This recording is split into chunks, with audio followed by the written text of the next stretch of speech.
Assalamualaikum warahmatullahi wabarakatuh. Kami dari kelompok 8 akan mempresentasikan studi kasus Volkswagen Chicken Company. Next. Kelompok 8 terdiri dari Triasti Dewi Suci dengan NIM akhir 011, Fania Fidelani dengan NIM akhir 016, saya sendiri Bayu Ruspati dengan NIM akhir 122, selanjutnya Naila Anindya dengan NIM akhir 084 dan Zaki dengan NIM akhir 159.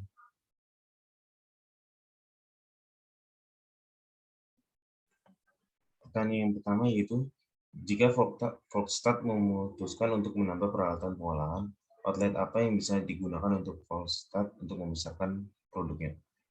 Jika Volkswagen memutuskan menambah peralatan pengolahan, maka akan menjadikan sistem produksi atau pengolahan lahan kemiri menjadi lebih baik dari sebelumnya, sehingga hasil produksi yang dihasilkan yaitu berupa kemiri menjadi lebih baik dan berkualitas.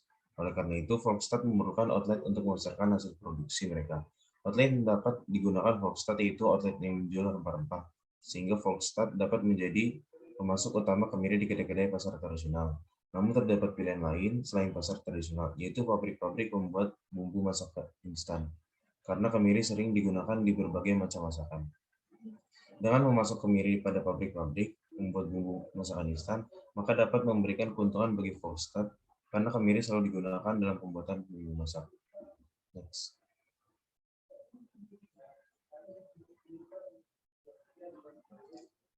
Yang kedua itu, sebutkan dua kemungkinan jenis organisasi bisnis yang sesuai untuk Volkswagen Chicken Company. Beri kedua keuntungan dan dua kerugian untuk setiap jenis organisasi. Jenis organisasi bisnis yang sesuai untuk Volkswagen Chicken Company adalah firma dan persekutuan komanditer atau CV. Firma adalah perseroan yang didirikan untuk menjalankan suatu perusahaan di bawah satu nama bersama, di mana peserta-pesertanya langsung bertanggung jawab sepenuhnya kepada pihak ketiga. Lalu yang kedua yaitu persekutuan komanditer atau CV. Ini adalah perseroan yang didirikan untuk menjalankan suatu perusahaan yang dibentuk oleh satu orang atau lebih sebagai pihak yang bertanggung jawab renteng atau segider, dan satu orang atau lebih sebagai pihak lain yang mempercayakan uangnya. Kelebihan dari CV yaitu pengumpulan modal lebih besar dibandingkan organisasi bisnis perorangan dan memungkinkan untuk diadakan spesialisasi dalam pengelolaan. Next.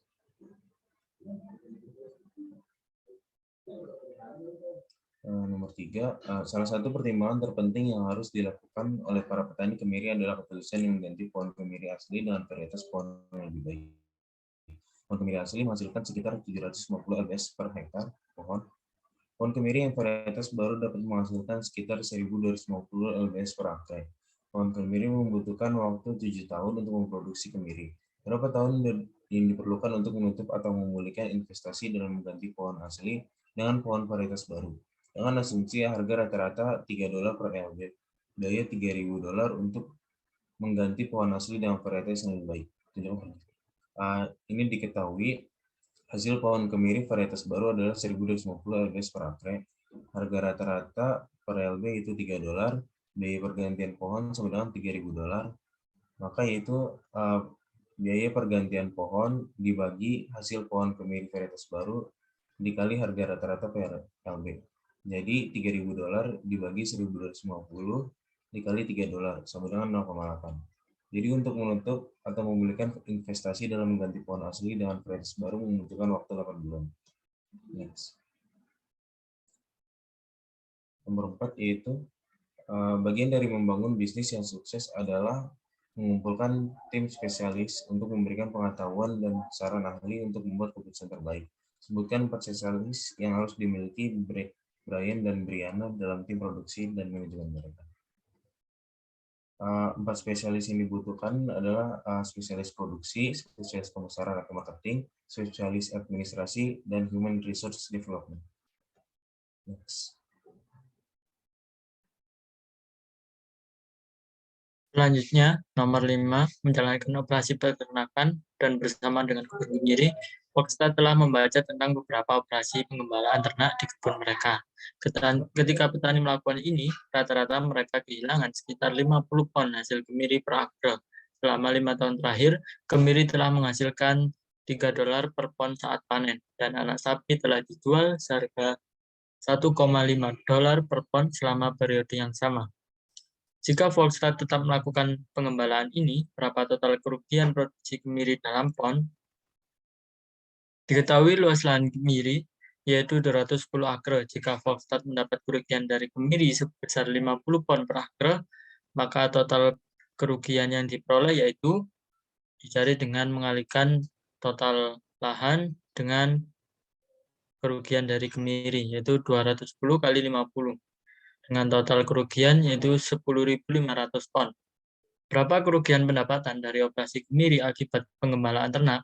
Diketahui harga tiap pon kemiri yaitu $3, maka kerugian pendapatan dari kemiri akibat pengembalaan ternak yaitu 1.500 dikali $3.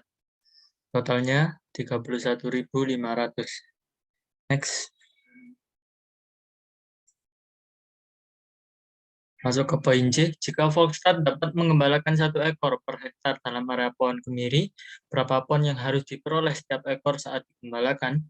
Diketahui luas lahan kemiri yaitu 210 akre, dan Volkswagen dapat mengembalakan 1 ekor per hektar atau per akre. Maka total sapi yang digembalakan yaitu 210 ekor. Berdasarkan perhitungan sebelumnya, berat total yang harus dihasilkan untuk mengimbangi kerugian yaitu sebesar 21.000, maka dari setiap ekor harus diperoleh 21.000 dibagi 210 ekor. Dan hasilnya 100 pon. Lanjut ke poin B. Apa keuntungan menggembalakan sapi dibanding kemiri?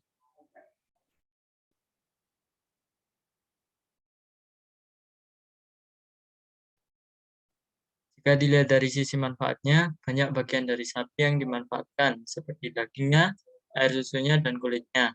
Selanjutnya, apa kerugian mengembalakan sapi dibanding kemiri? Yang pertama, harga jual sapi lebih rendah, yaitu $1,5 per pon dibanding harga kemiri yaitu $3 per pon. Nomor 6. Next.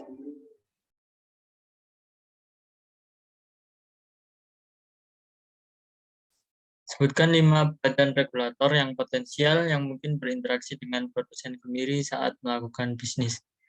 Badan regulator potensial yang mungkin berinteraksi dengan produsen dalam bisnis kemiri yaitu lembaga keuangan, baik bank maupun non-bank. Yang kedua yaitu pemerintah, ketiga konsultan, keempat pemasaran, dan kelima tenaga kerja ahli. Nomor 7, langkah awal dalam mengevaluasi perubahan dalam operasi dapat menentukan pendapatan yang diproyeksikan untuk perusahaan. Gunakan informasi di atas untuk menghitung pendapatan yang diproyeksikan. Lihat halaman R12 untuk menentukan pengeluaran. A. Berapa proyeksi pendapatan kotor kemiri mereka? Pendapatan kotor didapat dari harga jual dikali jumlah produksi, $3 dikali 250.000. Total pendapatan kotor $750.000. B. Berapa total biaya langsung per hektar? Berdasarkan data pada R12, total biaya langsung yang dikeluarkan per hektar yaitu sebesar $1.391,33. Yang C. Berapa total biaya overhead per hektar? Berdasarkan data pada R12, total biaya overhead yang dikeluarkan per hektar yaitu sebesar $434,27. Yang D, berapa total biaya per hektar? Total biaya per hektar didapatkan dari total biaya langsung ditambah total biaya overhead, didapatkan 1.391,33 ditambah $434,27. Total biaya per hektar yaitu $1.825,6. Next. Lanjut poin E, berapa total biaya untuk perkebunan? Total biaya perkebunan didapat dari biaya per hektar kali luas lahan. Dapatkan $1.825,6 dikali luas lahan 210 akre. Hasilnya $383.376. Berapa total pendapatan bersih perkebunan? Pendapatan bersih didapat dari pendapatan kotor dikurangi total biaya. Pendapatan kotor $750.000 dikurangi total biaya $383.376.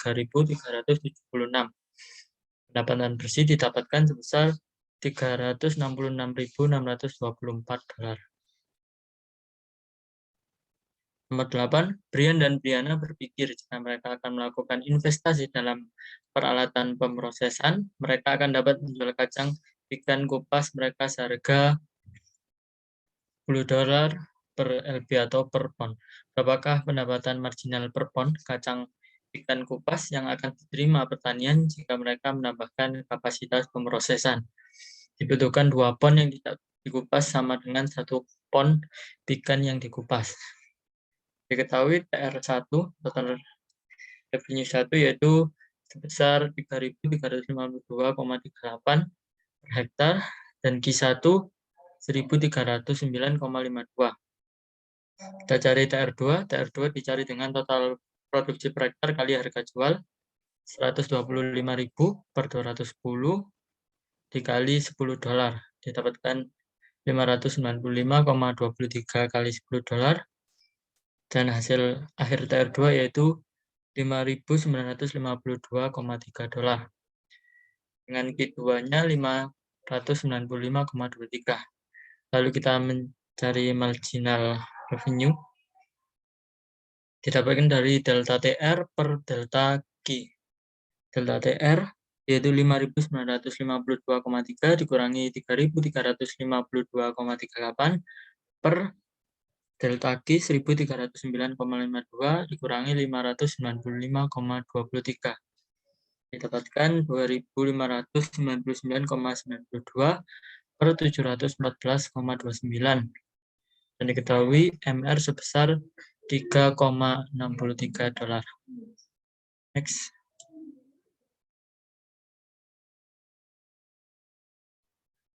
Baik, selanjutnya yaitu nomor 9. Mereka berpikir bahwa biaya variabel tambahan untuk operasi tenaga kerja dan operasi mesin akan menjadi $1,70 per pon kacang pecan yang dikupas. Jika pertanian berjalan ke arah ini, Volkswagen percaya bahwa mereka harus mendapatkan tambahan $1,50 per pon kacang pecan yang dikupas untuk resiko mereka dan menambah tenaga kerja di pihak mereka. Berapa banyak pendapatan marginal yang dapat disumbangkan untuk membayar biaya tetap? Pendapatan marginal yang dapat disumbangkan untuk membayar biaya tetap ialah sebesar $0,20 per LB, sehingga nantinya pendapatan marginalnya akan didapatkan sebesar $250.000 dikali $0,20, yang mana hasilnya $50.000. Nomor 10, berapa banyak uang tunai yang harus disumbangkan Volkswagen setiap tahunnya untuk biaya tetap? Uang tunai yang harus disumbangkan oleh Volkswagen setiap tahunnya untuk biaya tetap yang sesuai dengan total pengeluaran overhead, yaitu sebesar 434,27 pada lahan yang terdapat irigasi dan 7,2 pada lahan kering, di mana biaya tetap tersebut terdiri dari bunga, lahan, mesin, dan perlengkapan, serta kendaraan. Nomor 11, berapa banyak utang yang dapat didukung oleh Volkswagen dengan pendapatan ini? Adapun beberapa hutang yang harus dibayarkan oleh Volkswagen yang terdiri dari kewajiban lancar, kewajiban antara, dan juga kewajiban jangka panjang. Biaya hutang yang harus dibayar pada tahun 2017 ialah sebesar Rp419.384 dan pada tahun 2018 ialah sebesar Rp414.287. Selanjutnya yaitu nomor 12. Sebutkan 4 faktor resiko yang harus dipertimbangkan oleh Volkswagen jika mereka melakukan ini. Yang pertama yaitu mengalami kegagalan dalam panen, yang kedua jumlah pesaing bisnis akan semakin bertambah, yang ketiga terjadinya kekurangan modal, dan yang keempat yaitu harga jual dari hasil panen mengalami fluktuasi. Baik, selanjutnya adalah sebutkan 4 faktor penghargaan yang harus dipertimbangkan oleh Volkswagen jika mereka melakukan ini. 4 faktor penghargaan yang harus dipertimbangkan oleh Volkswagen yaitu yang pertama program perusahaan, yang kedua adalah capaian prestasi kerja, yang ketiga adalah senioritas, dan yang keempat adalah panduan insentif. Next. Yang nomor 14 yaitu aspek penting dari manajemen adalah memastikan bahwa semua karyawan dan orang yang mengunjungi lokasi peternakan tetap aman. Sebutkan 5 bahaya keamanan yang harus dipertimbangkan oleh petani kacang pecan saat mengolah karyawan mereka. 5 bahaya keamanan yang harus dipertimbangkan oleh petani kacang pecan saat mengelola karyawan mereka yaitu yang pertama bahan kimia, yang kedua adalah listrik, yang ketiga adalah mesin, yang keempat adalah kecelakaan kerja, dan yang terakhir adalah cuaca lingkungan. Next. Nomor 15 adalah sebutkan 6 kemungkinan bahaya produksi alami untuk operasi kacang pecan. Pada dasarnya kegiatan pertanian ini bergantung pada kondisi iklim, cuaca, dan ketersediaan air. Oleh sebab itu, pada kegiatan pertanian terdapat resiko kemungkinan bahaya produksi alami yang dikarenakan kegiatan pertanian sangat mudah dipengaruhi pada bencana seperti banjir, badai, kekeringan, terdapat hama dan penyakit, serta kebakaran. Next. Nomor 16 adalah sebutkan 6 kemungkinan bahaya produksi buatan manusia terhadap operasi kacang pecan. Yang pertama adalah strategi pengelolaan berbeda dengan tanaman tahunan tradisional. Yang kedua adalah perpindahan penggunaan jenis irigasi, di mana yang pada awalnya menggunakan irigasi sprinkler menjadi irigasi tetes. Yang ketiga adalah penargetan yang salah. Yang keempat adalah kesalahan dalam melakukan evaluasi potensi dan biaya. Yang kelima adalah hilangnya kemauan dalam mengambil alih operasi. Yang keenam adalah tidak merencanakan masa depan dan tujuan jangka pendek atau jangka panjang dengan baik.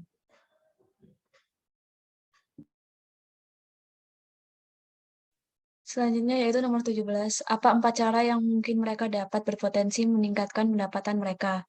Yang pertama, memperbanyak relasi. Yang kedua, memperluas area pemasaran atau pendistribusian.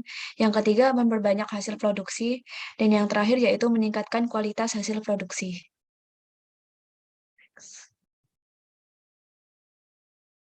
Next.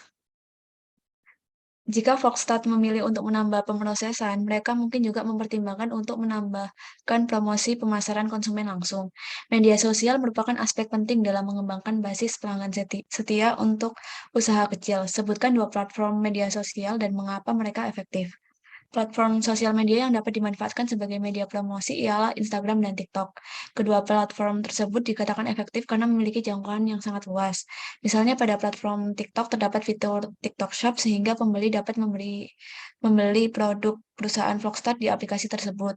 Volkswagen dapat membuat video pemasaran yang baik agar dapat menarik konsumen karena video yang menarik akan muncul di FYP. Selanjutnya platform Instagram.